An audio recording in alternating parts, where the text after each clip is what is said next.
Kita sambil berjalan aja, Pak.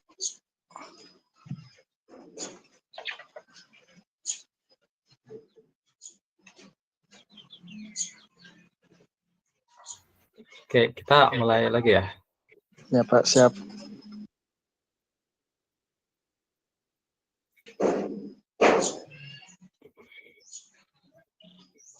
Yang sudah join, kasih jempolnya dulu dong, biar semangat.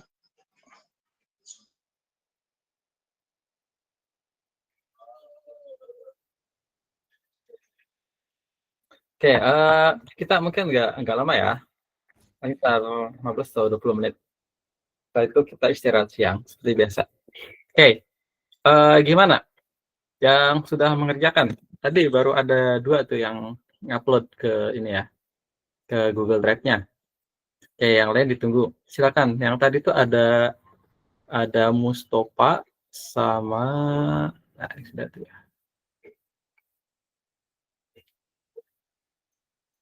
Oke, Ahmad Baihaqi. Oke. Saya simpan. Oke, pertama gimana? Kesan-kesannya dulu nih setelah mengerjakan tugasnya. Ada kendala, refleksi dulu ya. Oke, mau siapa dulu nih yang presentasi atau yang sharing dulu?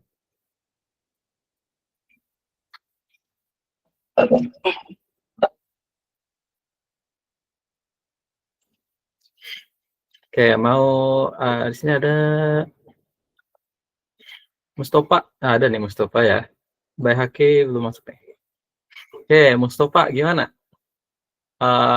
Setelah mengerjakan, ada pertama mungkin apa yang kesulitan yang dihadapi, skill apa yang diperlukan untuk mengerjakan tugas, dan kesannya mungkin. Silakan Mustofa. Monitor, Mustofa dulu ya.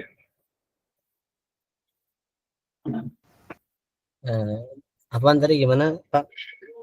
Oke, jadi kita refleksi dulu. Jadi setelah mengerjakan tugas, kesulitan apa yang dihadapi, terus skill apa nih yang diperlukan buat mengerjakan tugas, sama satu lagi kesan gimana setelah mengerjakan tugas, apa yang didapat. Itu 3 poin itu, silakan. Baik, mungkin untuk kesulitan ya, mungkin itunya apa? Target sama apa tadi itu ya? Yang sebentar. Saya tunjukin ya, saya share. Mungkin ini nih yang suka nih. Oke, ini ya. Ya, itu. Oke. Gimana? Apa kesulitannya? Ada kesulitan? Nah, ini belum diedit nih. Oh iya, lupa. Tadi Ini ya. kayaknya udah tadi dah. Oke, ini ada benar nih, Bon Busana Muslim untuk dia. Oke, gimana? Silakan, boleh. Apa kendalanya? Terus kira-kira skill apa nih yang dibutuhkan buat ngerjain tugas, sama satu lagi apa yang didapat setelah ngerjakan tugas ini? Silakan. Coba di poin B apa C gitu, Pak. Yang tentang itu apa namanya? Pain point ya, pain point. Poin. Oke, ini ya. Oke. Mungkin di situ kesulitannya. Tadi mencari ide pain points-nya. Oke, di target audience ya. Pain point-nya. Pain point itu jadi masalah, kendala atau titik menyakitkan. Jadi masalah, kendala, tantangan, atau hal yang dibutuhkan oleh audiens kita. Nah, itu sih pain point itu. Tinggal dicari nih, di sini kan Japar. Laki-laki 25 tahun, karyawan swasta, penghasilan 3 sampai 5 juta per bulan. Dia suka mengikuti kajian, pengajian dan kegiatan religi. Nah, tinggal di ini. Antara misalkan salah satu cara melihat pain point adalah antara demografi dengan psikografi ada gap nggak? Misalkan dia sibuk sebagai karyawan. Nah, mengikuti kajian Islam ini kalau dia sibuk sebagai karyawan ada masalah nggak? Bisa jadi kan, wah Japar ini rutin nih liburnya cuma Sabtu Ahad doang, tapi ada kajian tiap malam Jumat misalkan, atau tiap hari Jumat atau tiap hari Rabu nggak bisa ngikutin. Nah itu kan pain point tuh. Atau tadi, di sini ada nih kesulitan mencari busana Muslim yang cocok dengan tren atau zaman. Nah, jadi kalau ini kan pain point kebutuhan ya. Iya. Selain kebutuhan, masalah dia juga nih di kajian Islami. Misalkan berarti dia butuh informasi tentang kegiatan pengajian atau kegiatan Islami. Nah, itu pain point tuh. Sulit mendapat informasi kegiatan kajian Islami. Nah, kesulitan. Nah, nanti itu bisa jadi konten tuh. Salah satu kontennya adalah informasi jadwal kegiatan kajian. Nah, itu ya. Jadi dari pain point, nanti kita bisa buat konten yang dibutuhkan apa. Nah, itu ya. Gitu. Jadi pain point itu berarti pain point ini bukan khusus untuk produknya gitu ya, Pak? Nah, nggak harus ke produk, tapi kira-kira gap atau permasalahan yang kemungkinan dihadapi Zapar nih sebagai karyawan kah? Nah, bisa jadi pain point-nya adalah di karyawan misalkan. Dia karyawan, masalah-masalah karyawan apa sih? Misalkan masalah-masalah karyawan itu katakanlah penghasilannya kurang, misalkan itu bisa jadi pain point tuh.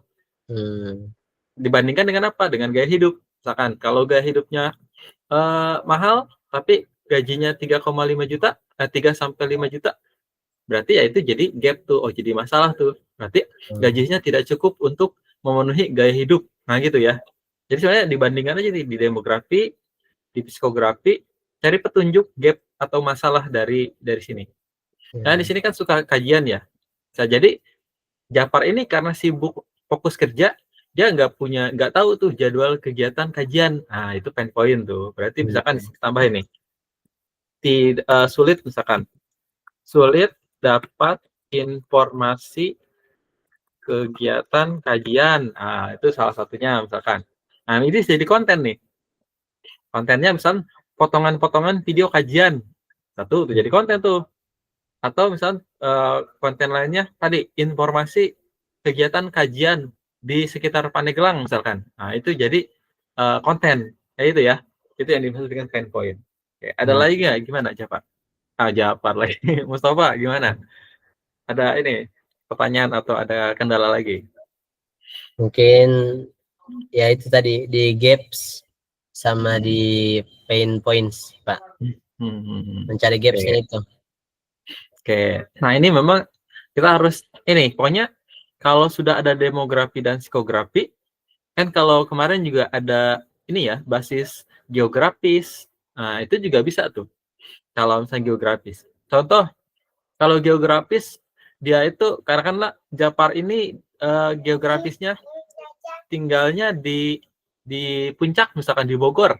Alamatnya di Bogor. Kan Bogor itu ini ya, subtropis, hujan, dingin, gitu. Berarti itu salah satu pain point. Jadi butuh busana Muslim yang hangat misalkan. Nah, itu pain point.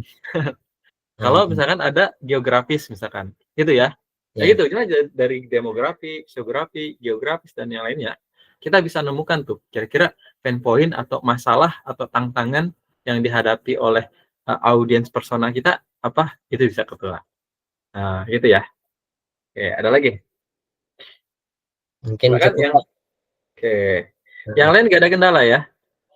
Konten pilarnya kita cek. Edukasi, oke, tentang style berpenampilan. Kemudian informasi, oke. Promosi, oke. Ya, sip lah. Oke, dari yang lain boleh nih ada pertanyaan misalkan buat Mustafa. Oh, ini ya targetnya 100 produk. Oh, ini sama ya. Oke, boleh. Ininya juga. Nah, akan nanti goals-nya silakan disesuaikan ya dengan ini masing-masing. Oke, sip. Oke, yang masih ada gimana kesannya atau apa insight yang didapatkan setelah mencoba untuk membuat strategi konten strategi ini, Mustafa? Kesannya ya mungkin dapat pengalaman baru gitu Pak tentang ilmu ini nih, apa marketing digital ini ternyata nggak segampang yang kita pikirkan gitu. Ternyata ada prosesnya di awal. Seperti ini prosesnya. Oke, ya. Jadi memang di balik konten pemasaran yang dibuat oleh brand-brand terkenal itu ada proses seperti ini. Jadi nggak sembarangan bikin konten, tapi ada perencanaannya, ada strateginya, ada planningnya, ada jadwalnya, ada kreatornya, dan seterusnya lah ya. Oke, nah ini baru satu segmen. Kita belum ke content creation dan productionnya. Oke, baik. Terima kasih nih, Mustafa. Oke, yang lain, gimana? Yang lain, ada ini nggak insight kendala ketika mengerjakan latihan ini, atau misalkan ada insight apa yang didapat setelah mencoba mengerjakan tugas yang ini? Oke, saya cek yang lainnya. Ada Febri. Febri nih udah jadi nih. Oke, saya coba masukkan.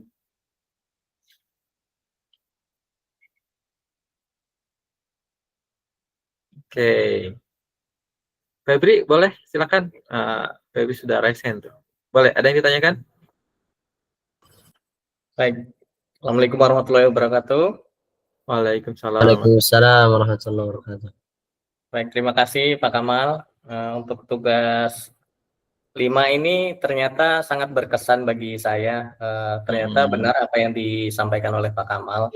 Sebuah konten strategi itu nggak semudah apa yang kita lihat, ternyata di balik layar, behind the scene-nya itu prosesnya luar biasa ya. Jadi untuk bikin satu konten aja, itu tuh kita harus riset seperti ini ya. Riset dulu datanya, terus analisis kompetitor.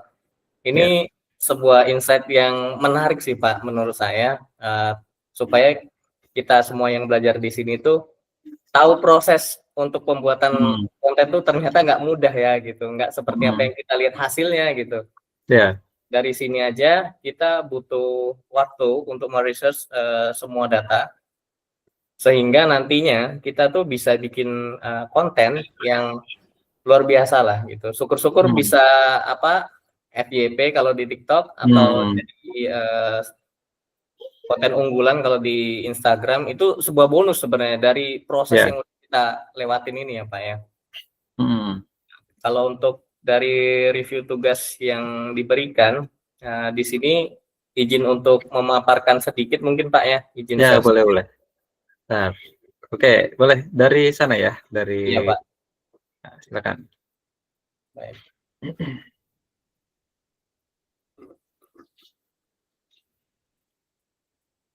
Nah, sebagai contoh ini ada rumah bangkit Pavin ya.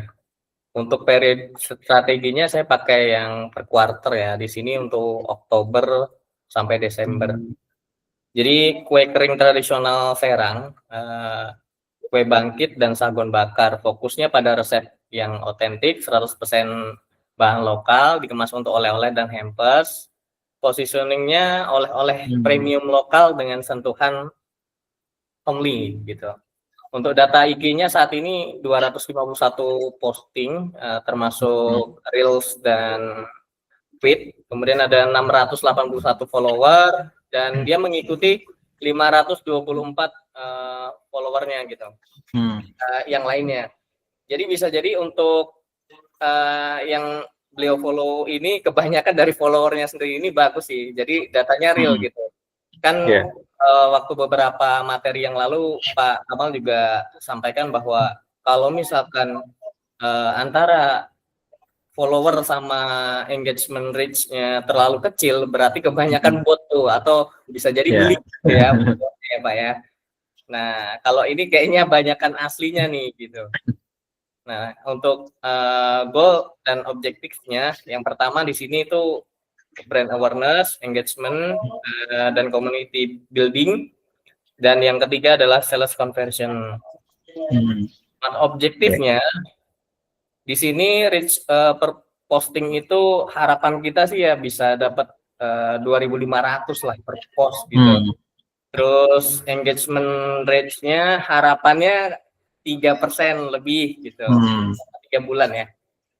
Kemudian konversi penjualannya ya kalau bisa 15 order per hari rata-ratanya selama 3 bulan juga. Kemudian untuk target audience-nya ini ada user persona di mana ini Nina ya. Nina ini pembeli oleh-oleh. Dia seorang perempuan usia 25 sampai 45 tahun, tinggalnya di Serang atau Kota Serang nih. Nah, keluarga dia udah berkeluarga, terus kerjaannya kantoran. Psikografisnya penghargaan pada produk lokal. Dia cari kualitas dan kemasan yang instagramable lah saat beli. Terus pain point-nya, dia tuh sulit menemukan oleh-oleh autentik dengan kemasan rapi dan pengiriman yang aman. Goals-nya adalah membeli oleh-oleh berkualitas, mudah pesan via WA atau IG, tampilannya rapi untuk acara atau kunjungan keluarga. Terus yang kedua ada dari Andi ini. Andi ini adalah laki-laki, usianya antara 20 sampai 35 tahun. Reseller kecil atau pemilik warung oleh-oleh. Terus psikografisnya value driven, sensitif harga. Jadi biasanya kan kalau kita sebagai reseller itu kan membanding-bandingin harga lah ya, filterisasi gitu. Di agen ini berapa gitu. Jadi butuh stok yang konsisten juga.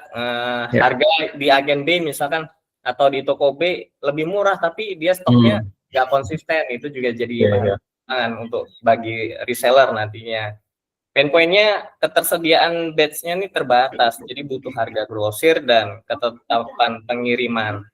Goals-nya menemukan supplier kue tradisional dengan margin dan ketersediaan reguler. Karena dia sebagai reseller jadi mempertimbangkan hal-hal seperti itu gitu. Beda sama yang tadi sama yang Nina.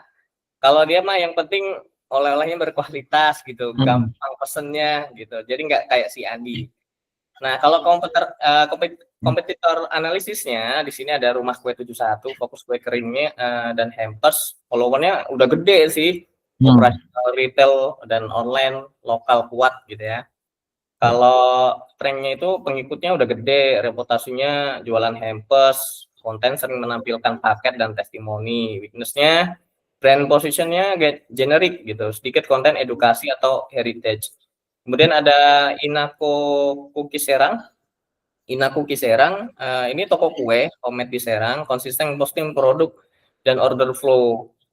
Strength-nya engagement komunitas lokal, tone handmade dan kredibel. Weakness-nya packaging dan branding kurang premium. Peluang upsell hamper masih rendah. Ada kompetitor lain juga yang di sini Febri sampaikan kayak Moku Serang, Ibu Wida, oleh-oleh 71 dan lain-lain. Content gap opportunity. Jadi storytelling heritage ini asal usul kue bangkit dan Tagon Serang. Sedikit pesaing yang mengedukasi heritage lokal, packaging dan unboxing premium. Banyak pesaing menjual sedikit yang memamerkan kemasan sebagai nilai jual utama. Padahal kemasan atau branding kemasan ini sangat berpengaruh juga bagi user gitu. Kanal reseller and B2B itu peluang menggait toko oleh-oleh dan reseller lokal dengan harga yang dan kemasannya wholesale lah, jadi bisa buat comparable lah gitu ya. Mungkin itu Pak yang berkesan bagi Febri. Ternyata nggak gampang intinya gitu sih, nggak mudah untuk membuat satu postingan IG atau TikTok ya. Ternyata banyak strategi yang perlu kita pelajari. Maka dari itu kami di sini untuk mengikuti program PBL ini insya Allah udah tepat gitu, supaya kita tahu prosesnya gitu ya. Untuk kemudian setelah lulus dari sini tuh harapannya kan kita bisa bikin kontennya gitu. Jadi nggak selamanya kita itu penikmat konten gitu. Jadi di sini juga kita adalah calon kreator berikutnya gitu Pak. Benar. Ya. Oke, baik. Terima kasih nih Febri ya. Luar biasa. Ini berarti sudah semua nih ya dikerjain strateginya. Mantap nih. Oke, nah jadi itu. Nah harapannya kita bukan hanya bikin konten posting, tapi bagaimana konten kita itu ada nilai marketing dan tadi sesuai target, bisa mencapai apa yang kita targetkan, entah itu brand awareness, atau lead generation, atau engagement, atau bahkan conversion ya. Oke, baik nih, Febri nih, sudah selesai berarti ya. Nah, yang lain juga boleh tuh dilanjut sampai selesai tuh sini. Karena nanti kita akan masuk ke bagian content production. Nah, baru tuh yang konten-konten tadi yang sudah kita idenya sudah kita kumpulkan, baru kita akan produksi, entah itu video, desain atau tulisan. Oke, nanti kita masuk ke sesi content production. Dan mungkin di offline bisa lebih banyak prakteknya. Oke, karena sudah waktu zuhur nih, sayang sekali. Ya, mengingatkan ya, jam 1 nanti masuk lagi semua. Karena ini hari terakhir dari kegiatan online. Jadi kita juga akan ada penutupan ya, penutupan untuk kegiatan online. Nah, sebelum nanti kita masuk ke sesi onsite atau offline. Oke, baik. Terima kasih sekali lagi buat teman-teman semua nih yang sudah berpartisipasi, sudah aktif, dan sudah mengerjakan tugas. Jadi, insya Allah ketika teman-teman mengerjakan tugas, jadi setiap kita mengerjakan, ya kita akan menambah skill kita. Kita akan menambah pengalaman kita. Nah, sehingga pengalaman ini yang akan kita pakai di dunia kerja atau ketika sudah selesai pelatihan, magang, nanti kita pakai. Karena beneran nanti teman-teman di magang itu kan akan menghandle brand atau akan menghandle lembaga, atau kalau sudah punya brand, sudah punya bisnis sendiri, itu yang dihandle, gunakan ilmu yang kita pelajari buat tadi ya, agar marketingnya itu bisa naik gitu, sesuai target, penjualannya naik, engagement naik, dan seterusnya naik. Baik, terima kasih sekali lagi, kita cukupkan dulu untuk sesi yang kedua ini, pembahasan tugas. Kita tutup sementara dengan membaca hamdalah. Alhamdulillahirrahmanirrahim. Oke, silakan istirahat siang dulu, makan, sholat, dan lainnya. Nanti kita ketemu lagi jam 1. Assalamualaikum warahmatullahi wabarakatuh. Waalaikumsalam. Waalaikumsalam warahmatullahi Terima kasih, Pak. wabarakatuh. Oke, ya. Sip, mantap nih. Tepuk tangan dulu buat semuanya. Tepuk tangan digital. Oke, mantap. Oke, ya.